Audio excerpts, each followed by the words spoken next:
তোর এত বড় সাহস, আর অন্যায় করবি করবি আর যেখানে সেখানে হিসু করবি তুই? তোর শাস্তি আজকে, এখানে সারা রাত থাকবি তুই। হ্যাঁ, কত বড় সাহস! ও যেখানে সেখানে হিসু করছে, যা পাচ্ছে সেখানে হিসু করে দিচ্ছে।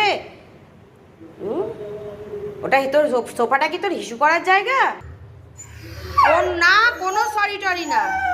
না না, আমি তোমার কোনো কথা না, আমি শুনবই না। তুমি যতই বলো আমি শুনবই না, তুমি এখানে থাকবে না। না, কেন করেছো? তোমাকে না, তোমাকে শাস্তি। হ্যাঁ, কামড়াও কামড়াও কামড়াও, কে কামড়ে কামড়ে দেখি ভাঙতে পারো নাকি? তোমার এটাই শাস্তি। কেন করেছো তুমি? তোমাকে আদর দিয়ে দিয়ে একদম বাদর বানিয়ে দিয়েছি আমি। দাঁড়াও, কেন করেছো? না, হ্যাঁ হ্যাঁ হ্যাঁ হ্যাঁ বাবা, কত বলা হয়ে গেল। হ্যাঁ হ্যাঁ, না না, এখানেই থাকবে, এখানেই থাকবে আজকে।